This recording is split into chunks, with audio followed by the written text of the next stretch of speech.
Prej lep pozdrav vsem skupaj. Moje ime je Matej Avbelj, sem danes tu nastopam kot predstojnik Jean Monnet katedre na Novi univerzi. Ta Jean Monnet katedra je posvečena raziskovanju pluralizma v Evropski uniji.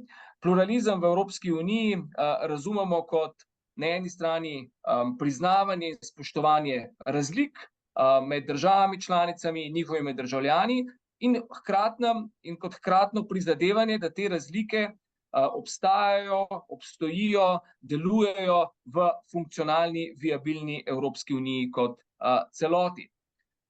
Znotraj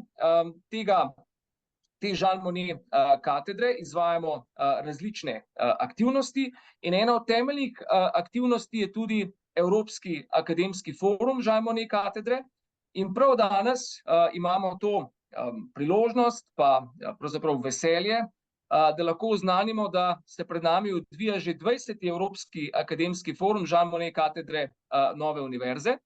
In tokratni akademski forum, ki je sam po sebi torej številčno jubilejni, bomo posvetili pa še enemu drugemu jubileju, to pa je 70. letom prava Evropske unije.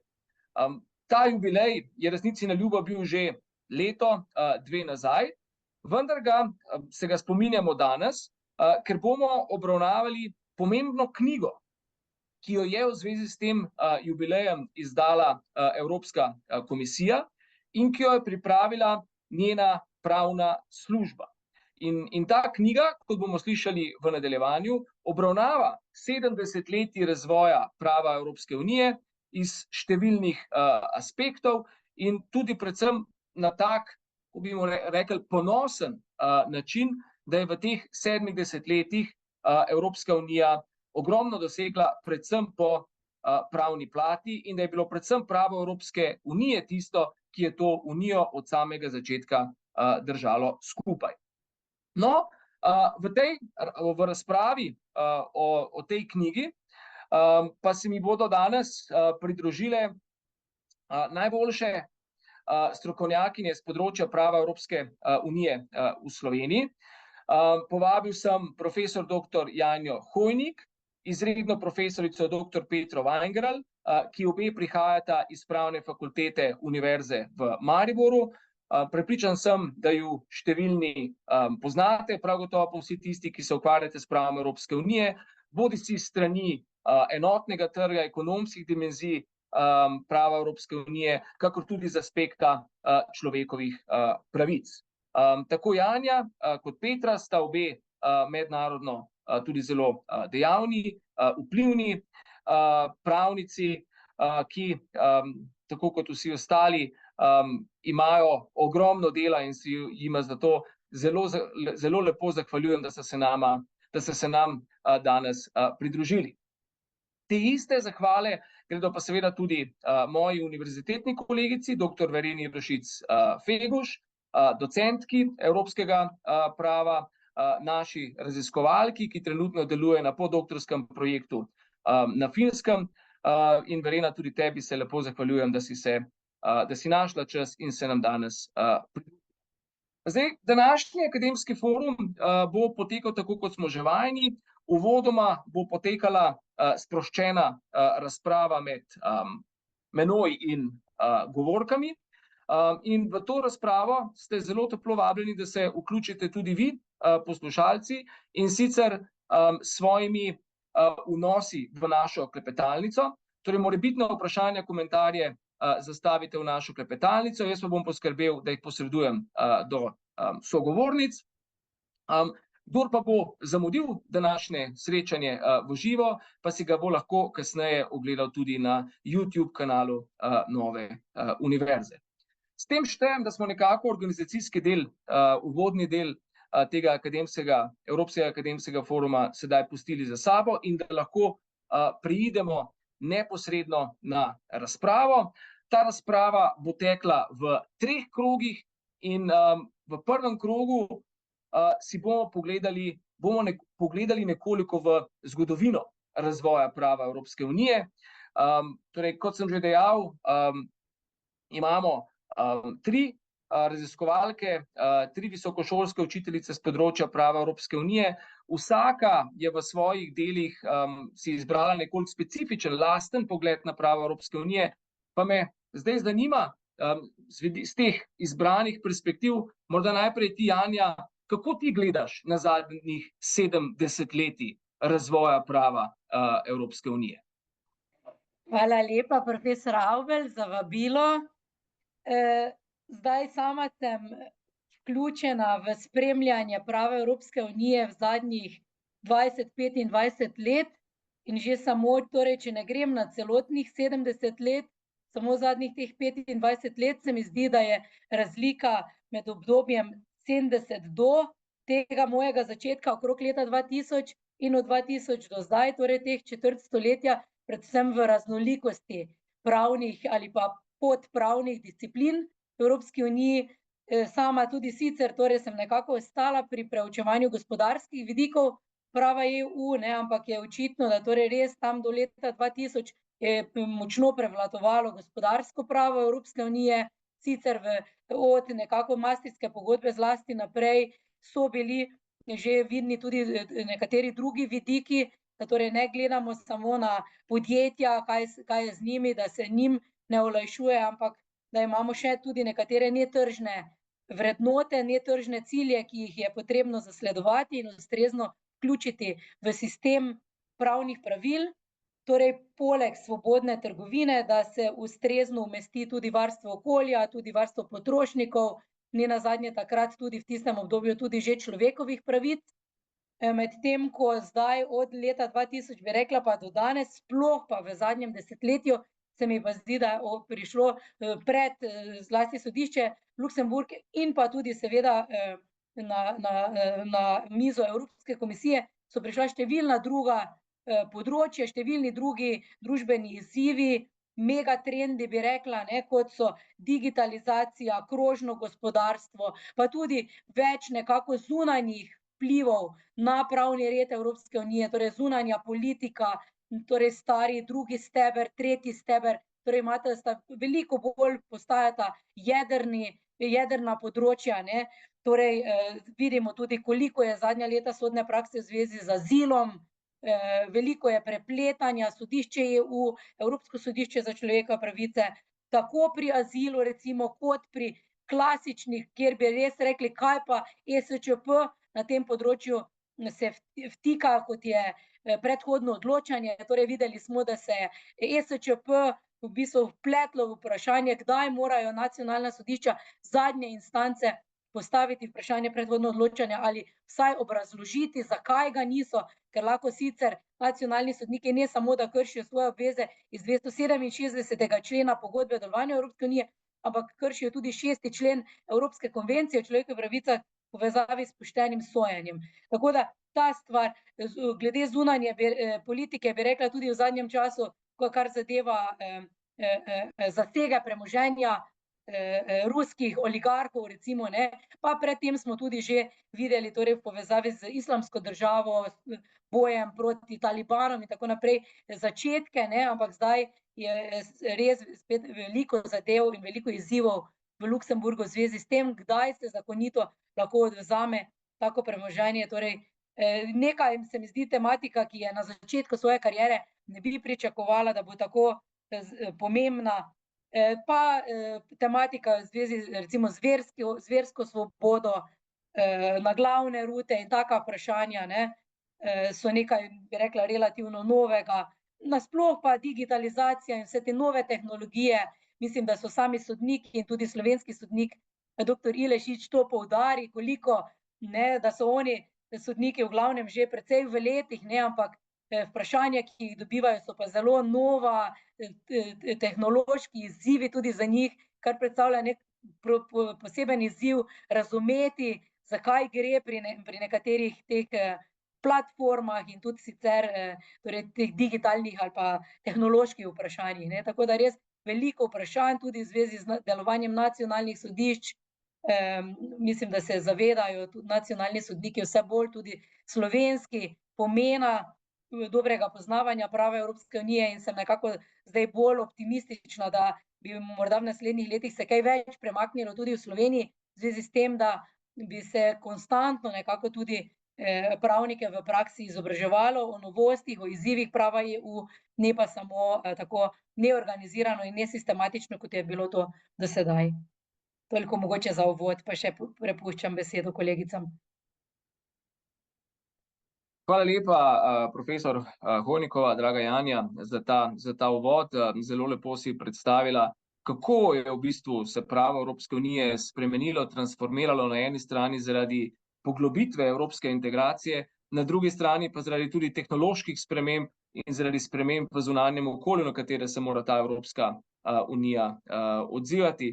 Obenem si lepo tudi predstavila, kako smo se že mi postarali, da pravzaprav že sami spremljamo to pravo Evropske unije več desetletij, kar je po svoje, kdo bi si mislil, da čas tako hitro teče.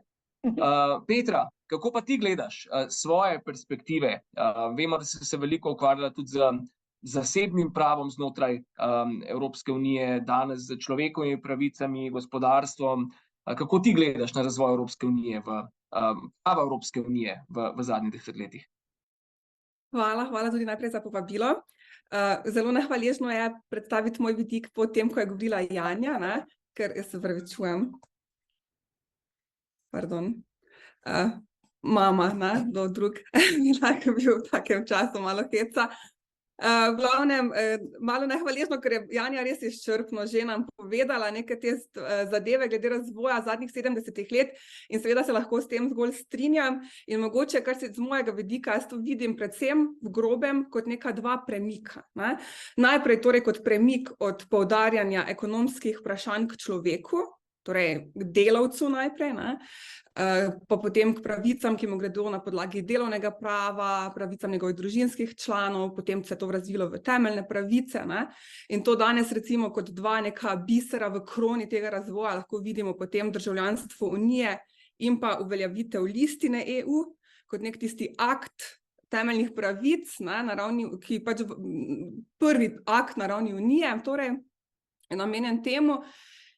Potem pa seveda vedno bolj tudi premik od človeka k okolju.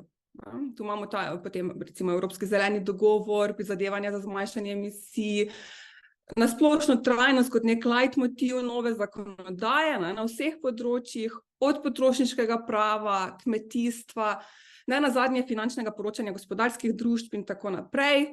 In vendar pa glede na ustavne omejitve, ne, torej omejene pristojnosti, ki jih ima Unija, se tudi ta razvoj seveda, ki je usmerjen na človeka in na okolje, v osnovi naslanja na neke ekonomske kazalnike, ne, čeprav to ni več poudarjeno, ampak še vedno nas pri tem zanimajo pač rast in konkurenčnost. Se pa pri tem razvoju pač izjemno vidi neka občutljivost, predvsem sodišča Evropske unije, do šibkejše stranke. Ne, in pač vprašal si me konkretno za recimo gospodarstvo in potrošnike. To se vidi že tudi, kar se tiče delavcev, ne? Se pa to vidi pa preko tega tudi razvoj recimo nekega tako imenovanega posrednega učinka direktiv oziroma lojalne razlage in tako naprej, ko pride do delavcev v nekih zasebnopravnih razmerjih, ampak tudi sicer, pač, kar se tiče potrošnikov, je tu izjemen poudarek na tej pogodbeni, na pozitivnem in negativnem vidiku pogodbene svobode, recimo, kar je gotovo za določene pravne rede nekaj novega, ne? Ker se ponavadi poudarja samo avtonomija volje kot nek negativni vidik. Mogoče toliko zaenkrat z moje strani.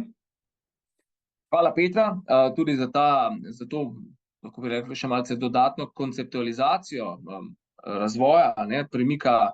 Imaš prav, ne, od homo economicusa, od ekonomskih tem, pravzaprav homo politicusu, človeku kot takemu in potem spet k okolju, spet zaradi tega človeka. In v vseh teh desetletjih se je Evropska unija pogosto spopadala z očitkom, da je preveč neoliberalna tvorba, da je preveč investirala samo v prost pretok blaga, kapitala, storitev, delovne sile, neokrnjeno konkurenco, preprečevanje izkrivljanja konkurence, s čimer je preveč globoko rezala v številne standarde v državah članicah, vključno s socialnimi standardi. Kolegica Verena, jaz vem, da ti je zelo blizu tema socialna unija. Pa me zanima, kako ti gledaš skozi ta socialno-unijska očala na razvoj prava Evropske unije v prejšnjih desetletjih. Hvala za besedo, lep pozdrav tudi z moje strani. Torej, jaz moram reči, da sem po naravi pro-EU pravnik, verjetno vsi, ki smo tukaj smo.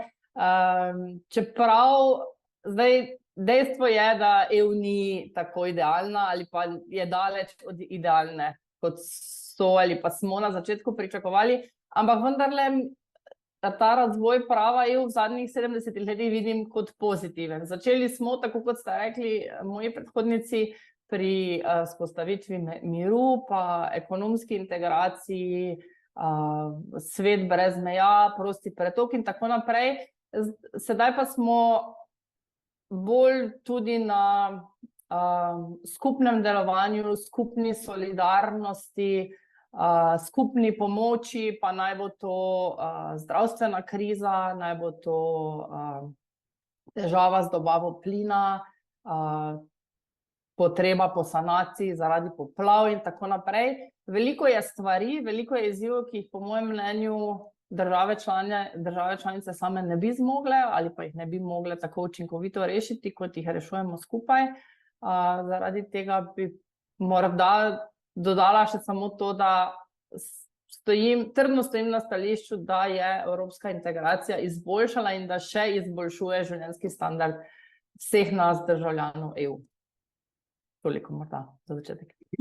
To kažejo tudi seveda statistični podatki, ekonomske analize, agregatni učinek je bil prav gotovo pozitiven, vprašanje pa je seveda redistribucije teh pozitivnih učinkov. In zelo se tudi strinjam s tvojo oceno, kateri se boste najbrž pridružili tudi Petra in Janja, seveda, da Evropska unija kot nobena tvorba, še najmanj pa politična tvorba, ni idealna. Ampak, zdaj pa prehajamo na drugi del naše razprave in v ta namen bom spet projiciral tvoj ekran, da vam pokažem, torej, to je tudi bilo izhodišče našega današnjega druženja, namreč knjiga, ki jo je Evropska komisija izdala, zato da proslavimo 70. obletnico prava Evropske unije. Knjigo bi zdaj nekoliko želel, da pokomentiramo, samo da jo zdaj predstavim na hitro našim poslušalcem. Ta knjiga bo v kratkem prevedena tudi v slovenski jezik, gre torej za nekako reminiscenco, povzetek razmišljanj pravne službe Evropske komisije o najpomembnejših sodbah sodišča Evropske unije v zadnjih 7 desetletjih. In če bi kdo pričakoval, da je komisija, da so njeni predstavniki pravne službe to zgodbo v zadnjih 7 desetletjih strnili v kronološko pripoved, bi se motil, kajti če pogledamo v prvem delu, so na prvem mestu Evropska unija kot zaščitnica in zastopnica evropskih vrednot. Nato v drugem delu sledi fokus na tiste sodbe, kjer Evropska unija daje pravice svojim in ščiti pravice svojih državljanov. Že v tretjem delu imamo to, lahko bi rekli celo socialno ali pa saj širšo politično dimenzijo, kako Evropska unija izboljšuje ali pa je prispevala k izboljševanju življenja svojih državljank in državljanov. Šele v četrtem delu je vprašanje svobodne konkurence in neokrnjenega skupnega trga. In na koncu, pa ni zdaj več z vidika sodišča Evropske unije in njegovega razvoja prava EU, ampak nenazadnje torej prispevek Evropske komisije kot centralnega igralca evropskega prava. Tako da, Janja, ko si ti to prebirala za domačo nalogo, danes smo imeli za ta dogodek smo imeli domačo nalogo, da gremo čez to knjigo, ki je po moji oceni dobra in bom tudi priporočil študentom, da si jo pogledajo. Kakšni občutki so te pri tem prevevali, oziroma kakšna je tvoja ocena te publikacije? Kaj te morda presenetilo, mogoče kaj manjka, ker bi ti si želela še posebej počrtati? Hvala, Matej, da si me sploh opozoril na to publikacijo. ker se mi zdi, da je ne bi, nisem je zasledila sama.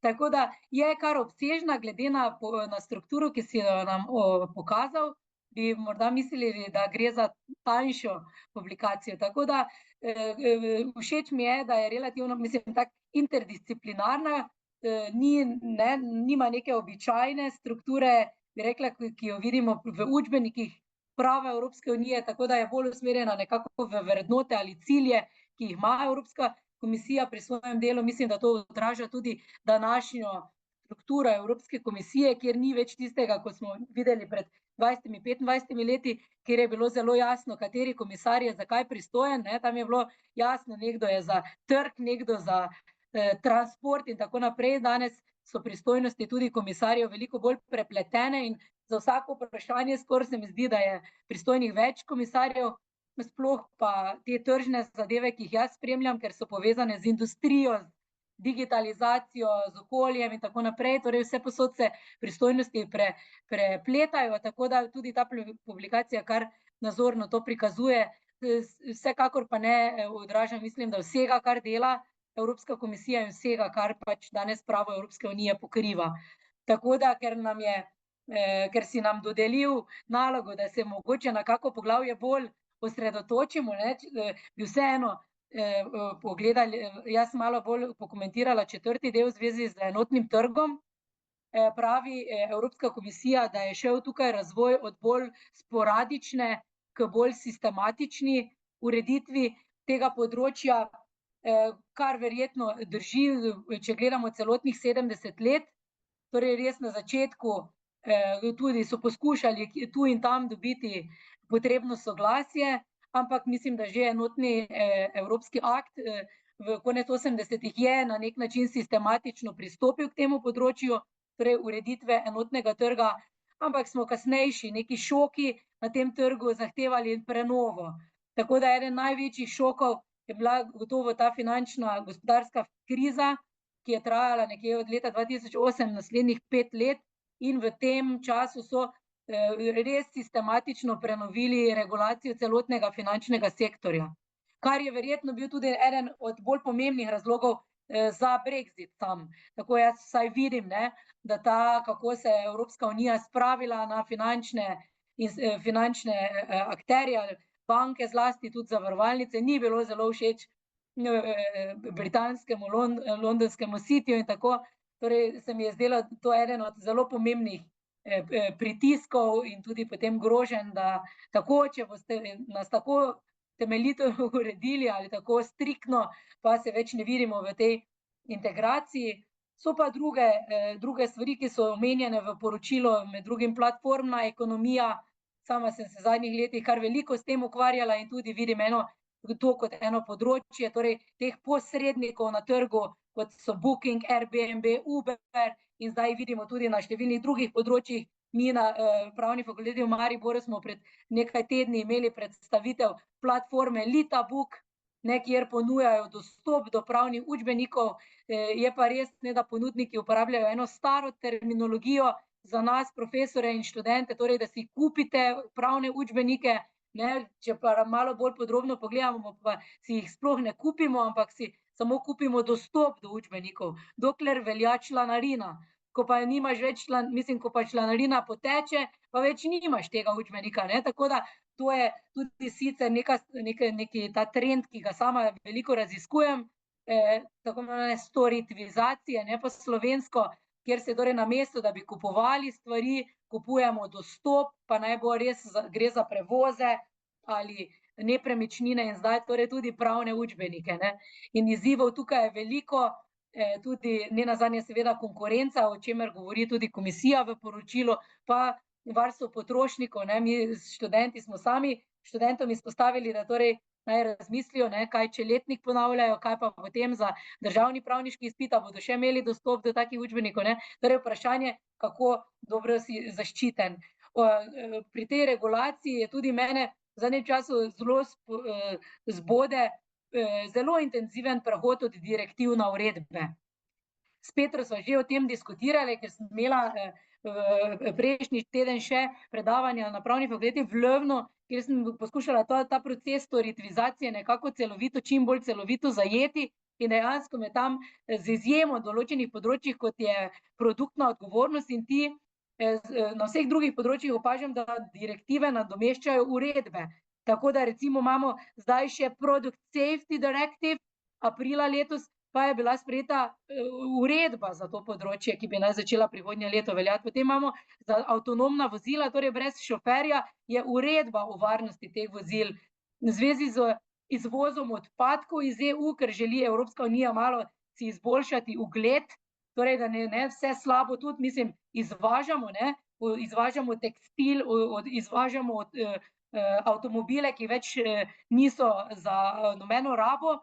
Torej, imamo tudi tukaj uredbo glede omejitev izvoza odpadkov, uredbo glede baterij, ekodizajn uredbo, ki je bila predlagana lansko leto in bi naj tudi nadomestila dosedanjo direktivo. Torej, ko se produkt planira, načrtuje, je potrebno celo njegovo življenjsko dobo načrtovati tudi, kaj bo potem, ko se ta izdelek pač odsluži, in imamo tudi v zvezi s tem zdaj vprašanje predhodno odločanje Slovenskega ustavnega sodišča v Luksemburg, torej zelo obsežno, nekih 75 strani v zvezi z to razširjeno odgovornostjo proizvajalcev.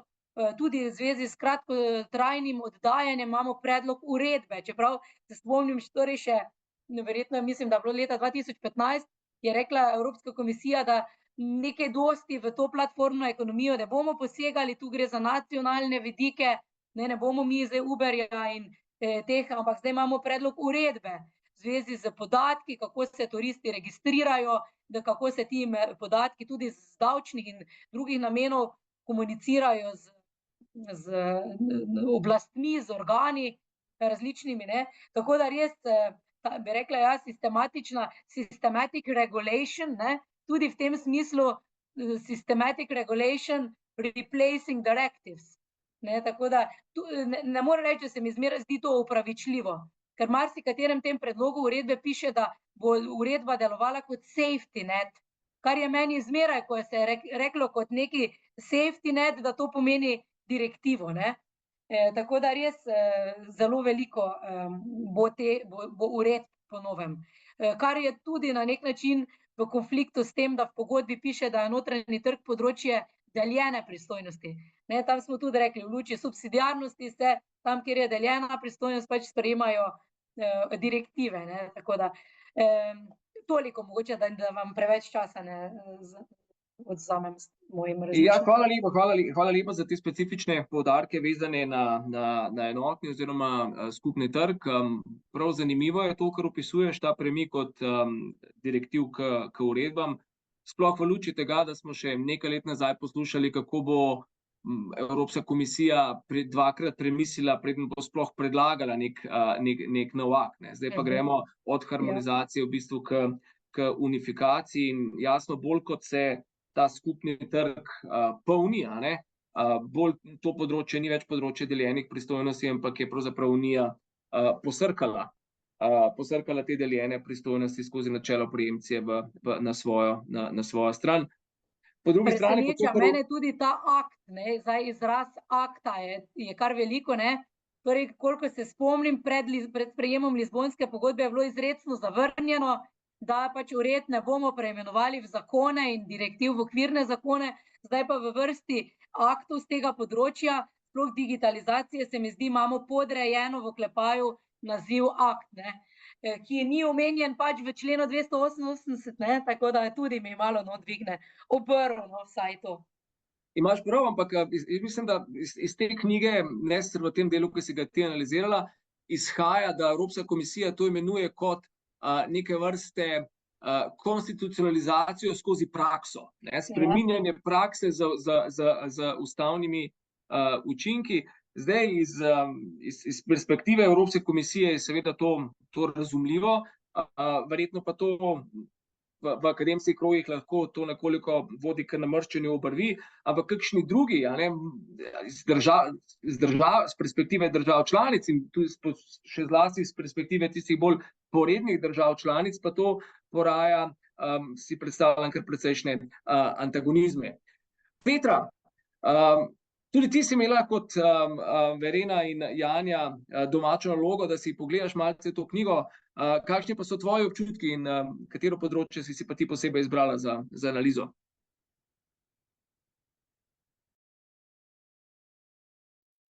Hvala. Torej, zdaj ta Janin del mi je dal veliko te food for thought. In zdaj bom se najprej na to, če lahko odzvala čisto na kratko, ker sicer bom pozabila.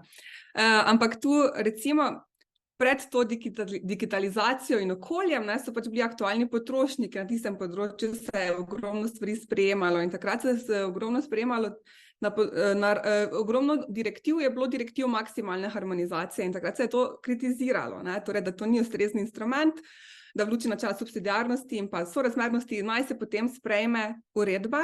In zdaj se zdi, da mogoče na nek način poskuša komisija na temo odgovoriti ali pa tudi temo, da ti akti se bodo veliko uporabljali proti platformam, pač proti delodajalcem in tako naprej v zasebnih, proti gospodarstvenikih zasebnih razmerjih. In mogoče se rešuje tudi problem direktiv, odsotnost horizontalnega neposrednega učinka, Se mi zdi, da je to verjetno tudi eden izmed pomembnih razlogov. Zdaj, ko sem poslušala, sem razmišljala, da mogoče je pač z tega vidika dobro, čeprav ni nujno z drugih vidikov, kot Janja pravi, ker je vsebina mogoče problematična, če so to kot safety nets in ni dejansko nekaj izčrpno urejeno.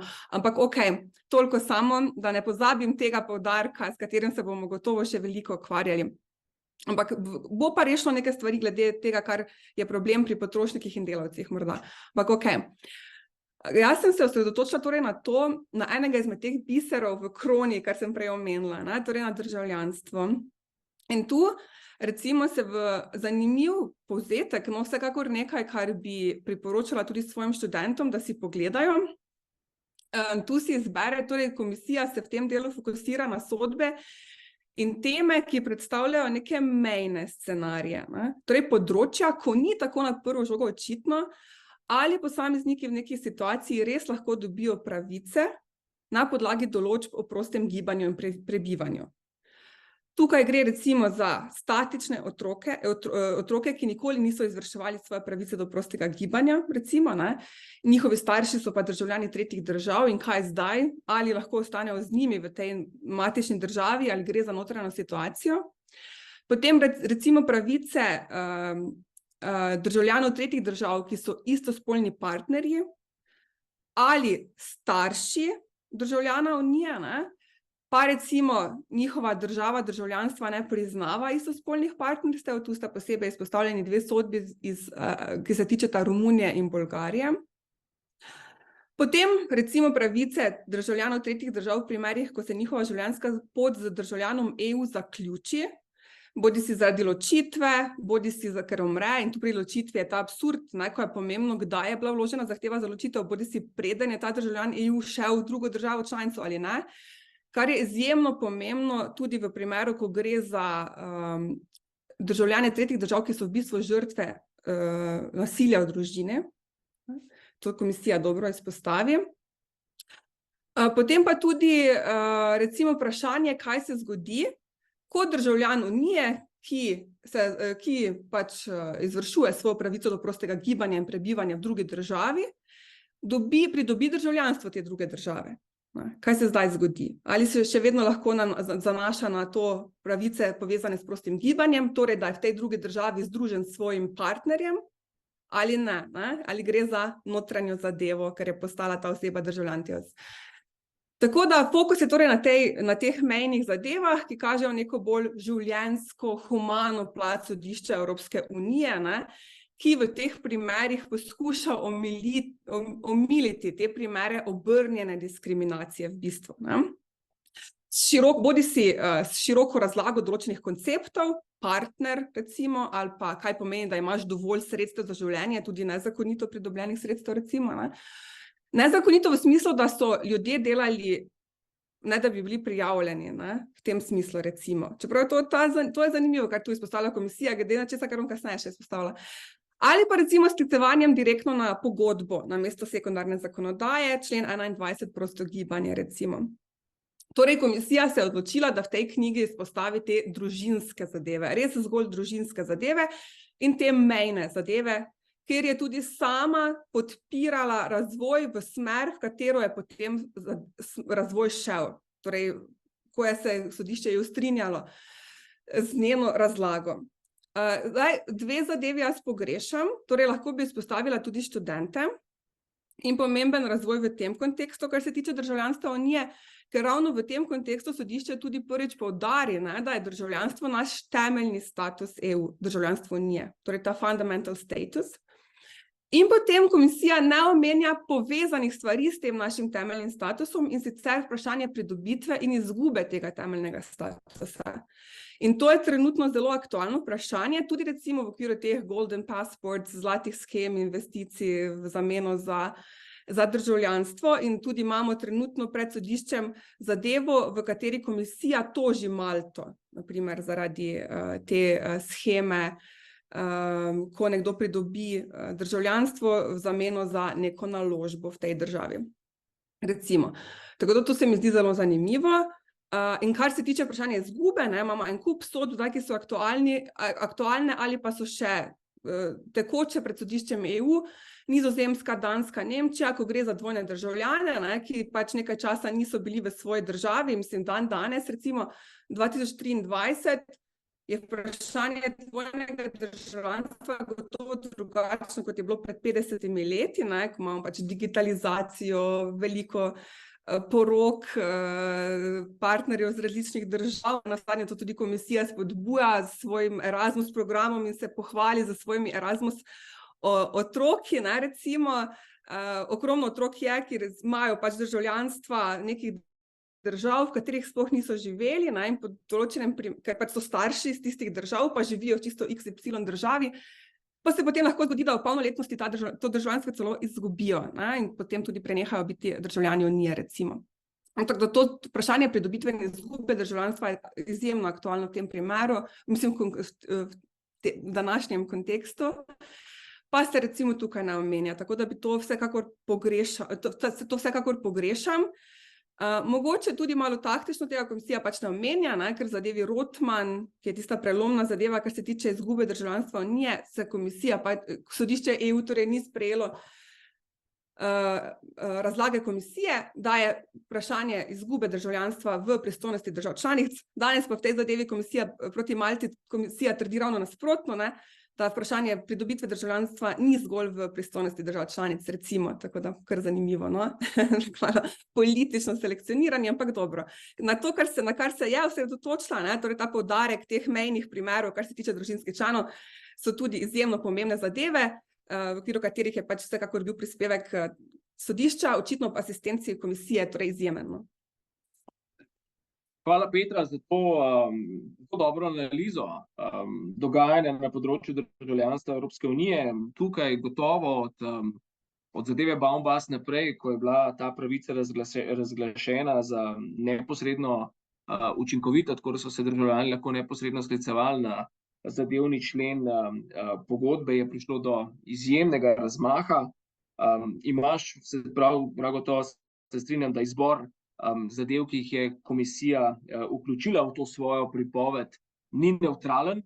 Tudi s tabo soglašam, da gre za take mejne zadeve, s katerimi pa mogoče želijo tudi predstavniki, člani pravne službe Evropske komisije, mogoče malce vplivati pa trasirati morebitno pot za naprej, morebitni razvoj prava Evropske unije v prihodnje.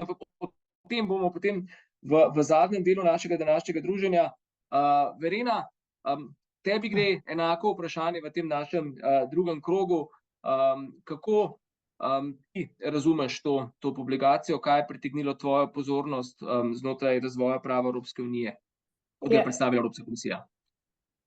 Jaz bi morda pokomentirala poglavje, ki se nanaša na vrednote, čeprav se mi zdi, da vedno, ko se začnemo pogovarjati o temeljnih vrednotah Evropske unije, odpremo Pandorino skrinjico, ampak vendarle, torej v tem, mislim, da je drugo ali prvo poglavje, Evropska komisija v bistvu podaja razlago temeljnih vrednot, kot so vsebovane v 2. členu pogodbe Evropske unije in se v bistvu sprašuje, ali potrebujemo skupne vrednote ali ne. zaključijo v bistvu, s čimer se strinjam, da so skupne vrednote nujno potrebne za zagotovitev skupnega zaupanja v EU in da to predstavlja obveznost držav članic. To je v bistvu, tako stališče je v bistvu v celoti skladno z stališčem Sodišča Evropske unije, ki je dejalo, da pač v tem drugi člen pogodbe o Evropski uniji ne vzpostavlja samo političnih smernic ali pa namenov politične narave, ampak da gre za vrednote, ki so pač del unije kot skupnega pravnega reda in da zaradi tega so države članice imajo pravno zavezujočo obveznost, da to tudi dosežejo. Kar začne potem, oziroma kar poskuša v tej publikaciji Evropska komisija predstaviti, je neko jedro ali pa neko osnovo načela pravne države, kar vemo, da ali pa s čimer vemo, da so v zadnjih letih kar težave, torej definiciji načela pravne države ali pa kaj načelo pravne države zajema je dejansko toliko, kolikor je držav članic ali pa toliko, kolikor je državljanov Evropske unije in komisija v bistvu po eni strani poudarja, spoštujemo nacionalno identiteto držav članic, zato imajo države članice neko določeno mero diskrecije, ko govorimo o uresničevanju načela pravne države, ampak hkrati je gre za obveznost, pač ta komisija pravi, gre za obveznost rezultata, torej da vsaka država članica mora doseči uresničitev načela pravne države v celoti. Glede tega potem Evropska komisija posebej poudarja neodvisnost sodstva kot enega izmed podnačel pravne države, o katerih se v zadnjih 5 letih najbolj razpravlja. To v bistvu povezuje z 47. členom listine o temeljnih pravicah in pa 19. členom pogodbe o EU in v bistvu poudarja tisto že ustaljeno stališče o primarnosti prava Unije nad vsemi nacionalnimi pravnimi akti. Zdaj, kar se mi edino morda zdi, tako kot je rekla Petra, da Evropska komisija se, kar se tiče načela pravne države, ravna morda nekoliko selektivno, torej izpostavi to, kar ji v danih okoliščinah ustreza. Torej, načelo pravne države je predstavljeno kot da je vse popolnoma jasno, kot da vsi vemo, kako ravnati, vemo, kakšna je njegova vsebina in to vsi spoštujemo. Realnost je bistveno drugačna. Vemo, da so težave, vemo, da so države članice, ki, če mogoče malo grobo rečeno, se požvižgajo na to, kaj pravi Evropska komisija. In takšno ravnanje drugih držav članic, po mojem mnenju, slabi zaupanje državljanov Evropske unije v ta evropski integracijski projekt. Zaradi tega mislim, da bi v tem oziru Evropska komisija najprej seveda v publikaciji morala izpostaviti, da ni vse tako črno na belem, kot je opisano, in pa tudi v nadaljnjem koraku storiti še ali pa sprejeti še kakšne ukrepe k izboljšanju, pri čemer bo seveda pomembno vlogo, tako kot do sedaj, igralo Sodišče Evropske unije. Hvala, Verena, tudi za to analizo in jaz se kar navežem na to, kar si izpostavila. Zdaj, ja, tudi po mojem branju, kakor sem sam se prebijal skozi ta zelo dobro napisan tekst, knjiga se izjemno dobro bere, je pregledna, lepo strukturirana. Tudi sam pa ocenjujem, da je pripoved o tej Evropski uniji kot pravni skupnosti nekoliko preveč idealna, da ne rečem celo idealizirana, da gre bolj belo na črnem kot črno na belem, mogoče celo malce rožnata slika, preveč rožnata slika, in da tisto, kar umanjka, pa kar je pomembno za razvoj prava Evropske unije, je pa pravzaprav konflikt. Ker če pustimo zdaj ob strani konflikt, ki ga imamo v zadnjem času na račun populizma, demokratičnega in ustavnega nazadovanja v določenih državah članicah, ki skoraj da ni veliko omenjen v tej knjigi. Vendarle, če ne bi bilo nemškega ustavnega sodišča in njegove Solange I, vprašanje je, če bi v prvem poglavju te knjige bilo vprašanje temeljnih vrednot in potem človekovih pravic, ker ne smemo pozabiti, da na začetku v sami ekonomski skupnosti so bile človekove pravice stvar nacionalne ustavne ureditve in so zgolj skozi prizmo obrambe načela primarnosti potem pripotovale na evropski nivo. Ko ta konflikt nekoliko umanjka, jaz mislim, da pripoved, ki je prisotna, je še vedno zelo v tem duhu un certain idée de l'Europe, te povezovanja skozi pravo Evropske unije, pravo skupnosti. Hallstein je omenjen na začetku, ki je praktično neokrnjeno. To je en problematičen aspekt te knjige. Drug je ta pripoved, da je vse skupaj nastalo zaradi posameznika, in da praktično celotno pravo Evropske unije služi posamezniku. Spet kakšni bolj cinični opazovalci bi rekli, že, res da posameznikom, ampak to pravnim osebam, korporacijam, ki so najbolj pridobile strani skupnega trga. Vsi pomembni kejsi na področju skupnega trga jih niso vodili posamezniki, ampak Rev Central in drugi primeri, ki bi jih lahko navajali. To bi bile možne kritike, če smo malce kritični. Tretja stvar, ki pa meni pritegnila, ki priteguje še vedno moje zanimanje, je pa mogoče, pa je potem v knjigi presenetljivo, vsaj tam nekaj na obronkih bom pokazal, ki je našlo svoje mesto, pa je dejstvo, da se je skozi teh 70 letij znatno spremenila tudi Evropska komisija sama. Ne samo, da je postala mnogo večja in razvejana in fragmentirana, brez jasne razmejitve med posameznimi portfelji, kot je Janja že lepo povedala, ampak zadnjih nekaj let je z vidika zato, da sledimo načelu demokratičnosti, tudi demokratične in politične odgovornosti, Evropska komisija eksplicitno politična komisija.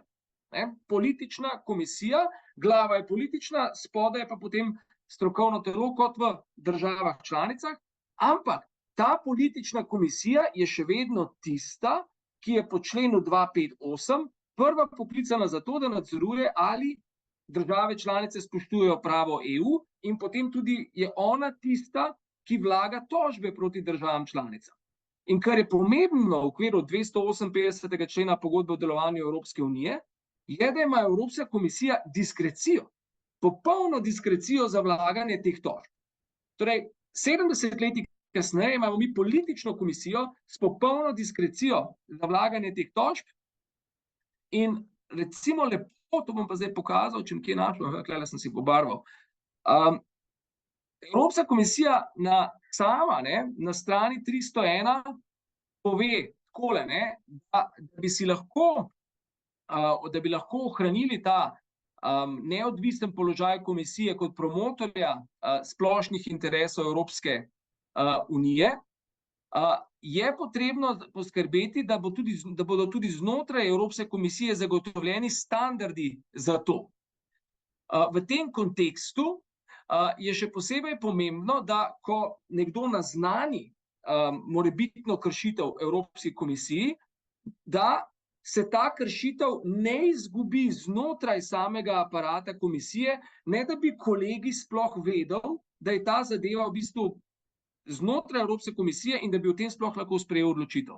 Tako da ta točka 4.4 na strani 303 se mi zdi zelo pomembna glede vprašanj o bodočih reformah delovanja Evropske unije in Evropske komisije kot tistega glavnega akterja, ki naj bi skrbel za spoštovanje prava EU.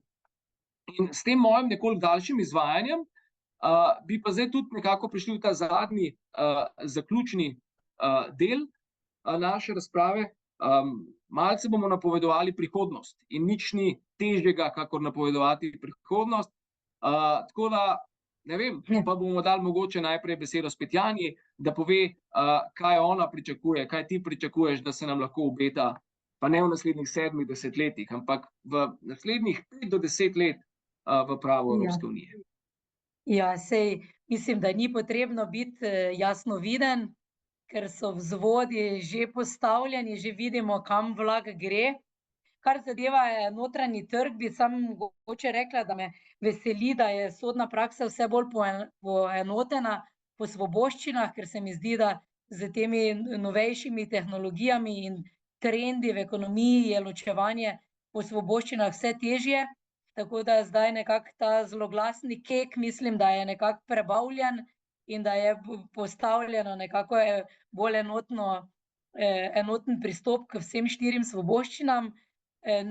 Pred par leti je generalni pravobranilec Špunar rekel v eni zadevi glede, šlo je za, mislim, nizozemsko podjetje, za maloprodajo, je rekel, da maloprodaja ne pomeni več samo prodaja blaga, ampak tudi svetovanje in tako naprej, kar sploh ni podrejenega pomena, nekaj v tem smislu je dejal, in v tem smislu potem dal tudi uporabo oziroma se strinjal z uporabo storitvene direktive za maloprodajo, ne. To je bil en prvi takih korakov, kjer smo tudi profesorji, recimo profesorica Barnard z Cambridgea in to trdila, da če je nekaj prodaja blaga, ne more biti prodaja storitev, ampak zdaj je že vse to vse bolj pomešano, tako da mislim, da bo tudi vnaprej tako. Gradnja digitalnega enotnega trga se bo morala nadaljevati. To, kar je bilo predvideno v digitalni strategiji pred kakimi 8 leti, mislim, da ni doseženo. Imamo te nekatere akte, o katerih smo prej tudi omenjali, pa digitalni akt za storitve in to, ampak se mi zdi, da dosežki niso taki, kot so bili leta 2015 mišljeni. Torej, takrat je bilo v neki diskusiji v Evropskem parlamentu, mislim, debata o tem, da če si v Berlinu, pač ne moreš jesti finskega kruha. Zakaj bi potem v Berlinu gledal finski TV program? Torej, mislim, da je to nekaj, kar danes evropski državljani pričakujejo, da bo mogoče, da torej, če gremo prihodnje leto na Hrvaško poleti na morje, da lahko spremljali olimpijske igre glede na pač po slovenskem TV programu, ne, ker nas mogoče atleti hrvaški toliko ne zanimajo, ne. Ampak trenutno to je dosežek pri uredbi o geoblokiranju ni bil takšen, da bi to omogočal, ne, tako da si bodo morali slovenski državljani prihodnje poletje še relativno znajti, ne. Sama nimam tu tehničnih nasvetov, ne, ampak vem, da se znajdejo ljudje, ne, ampak bi pričakovali, da bo pravo to omogočilo, ne, ampak torej avtorsko pravo zaenkrat tukaj še nekako stvar omejuje. Tudi nimamo še do sedaj jasne sodne prakse sodišča EU v zvezi s tem, ali za delo na daljavo velja 45. člen pogodbe o delovanju Evropske unije. Torej pri storitvah imamo izrecno že lep čas priznano, da se storitve lahko opravljajo čezmejno tudi na daljavo, svetovanje in tako naprej. Za delo nimamo, kar se mi zdi od epidemije naprej zelo pomembno vprašanje. Torej, sama bi pričakovala, da bi sodišče EU, ko dobi kak tak primer, se strinjalo s tem, torej, da lahko v Sloveniji živiš pa na daljavo opravljaš delo za delodajalca. Seveda so tu izzivi v tem zvezi s socialo, z davčnimi vprašanji in tako naprej, pa kljub temu. Nedvomno bo potrebno zaščititi temeljne pravice v procesu razvoja umetne inteligence. Nedavno sem poslušala tudi izzive tega kvantnega računanja, ne, kjer torej sploh več ni nobenih kod, torej nobena koda več ne ustavi teh nad super računalniki, tako da ali ne, in tudi poseben izziv regionalizacija ali regionalni domet prava Evropske unije. Torej tudi, če bi pravo EU želelo zaščititi evropske državljane pred tem dometom, mislim, da ga ne more, ker bodo druge regije po svetu pač odprle pot za to kvantno računanje in razen, da smo mi odklopljeni z interneta, kar danes v bistvu več ne moremo, ker imamo vse te pametne naprave, ne, samo v tem primeru nekako ne bi bili dosegljivi strani, ne vem, kitajskih in drugih podjetij, ne, in potencialno tudi pač seveda tistih, ki zlorabljajo tak sistem, ne. Tako da mislim, da etika pri tem vseeno ne bo dovolj. Številni govorijo, naj se to etično uredi s samoregulacijo, ne, po drugi strani pa vidim vse več nekega nezadovoljstva v gospodarstvu nad evropsko regulacijo, češ da nas drži nazaj ta evropski razvoj, ampak pred kakimi 2-3 tedni se je zgodila ena nesreča v Kaliforniji, kjer je avtonomno vozilo ruknilo v peško, ne, in so potem 1000 vozil umaknili iz prometa. Nekako se mi zdi, da vseeno evropska regulacija nekako čaka, da bodo ti programi dovolj varni, pa bojo potem na trgu, ne. Tako da se mi zdi, da predvsem te nove tehnologije bodo tiste, ki bojo postavljale veliko izzivov za pravo EU in pa zaščita okolja, ker tudi v Sloveniji smo videli, vsi smo za vodo in tako naprej, ampak potem, ko pa grejo novinarji v BTC, pa tam stranke rečejo, da bi vsak dan si kaj kupile, če bi imele dovolj denarja. Torej, kako cunjico in tako naprej, ne. Torej, fast fashion je pa zdaj, ne, na vrhuncu in želje. In nazadnje tudi elektronika je bila zdaj ena statistika, torej vsak državljan elektronskih odpadkov vsako leto, se oproščam, zdaj mi je pisalo, da imam nestabilni internet že prej, ampak sem poskušala malo drugače, upam, da ste me lahko slišali, ne. V glavnem, torej, okolje in digitalizacija, mislim, da bo izziv. Drži, soglašam, dobro smo te slišali, v redu smo te slišali, Janja, to bodo dejansko verjetno kar paradigmatični izzivi v tem smislu, da bo pravo Evropske unije bodisi v okviru inštrumentov, ki jih ima na razpolago, bodisi v okviru inštrumentov, ki jih bo treba še razviti, odgovorilo nanje. Petra, kako pa ti gledaš na to, kar naj bi prihodnost prinesla? Ja, se popolnoma strinjam, ne? In tu bi se navezala na to, kar sem povedala na začetku, torej razvoj bo šel naprej v smeri večje zavzetosti za okolje in hkrati tudi človeka, tu predvsem, kar se tiče torej reguliranja in omejevanja te digitalizacije in pa umetne inteligence, ne. Kar se tiče okolja, se bodo določene že dosežene pravice seveda zmanjšale. Tu imam v mislih ljudi, v vlogi potrošnikov, pa tudi kmete, podjetnike in druge. In tu bo seveda potreben družbeni dialog, saj vsiljevanje nekih omejitev in pa spreminjanje naših navad na hitro in na silo ne bo obrodilo nekih sadov. Kar se tiče človeka, pa se Evropa seveda sooča tudi s staranjem prebivalstva, ne, na eni strani, velikimi migracijskimi pritiski na drugi strani. To je tudi povezano s tem, kar sem prej govorila o državljanstvu in temi mejnimi področji, ne. No, to bo vsekakor velik izziv, ki bo v bistvu kar make or break, ne. In človek bo, kot pač že rečeno, pa še naprej osrednji fokus pri urejanju digitalizacije in umetne inteligence, tudi kar se tiče od varstva osebnih podatkov do drugih tveganj, ki jih je tudi že omenila Janja. In tu je tudi pomembno to, če se malo samo navežem še na to, kar je prej tudi smo že na kratko govorili, kar je Janja bolj na daljše povedala, torej vse to so nova področja, ne, ki se razvijajo in na takih področjih seveda so države članice prej pripravljene urejati vprašanja na ravni EU, kot pa na nekih tradicionalnih področjih, recimo družinsko ali pogodbeno pravo, ne. Zato lahko seveda pričakujemo inflacijo sekundarne zakonodaje, kar se pa v praksi že dogaja. Hvala Petra, zelo zanimive misli. Verena, še tvoja misel za tako proti koncu? Jaz bi se navezala mogoče na Petro, zdaj v primerjavi z temi novimi področji je ena izmed starejših debata o tem, ali Evropska unija potrebuje boljšo socialno dimenzijo ali ne.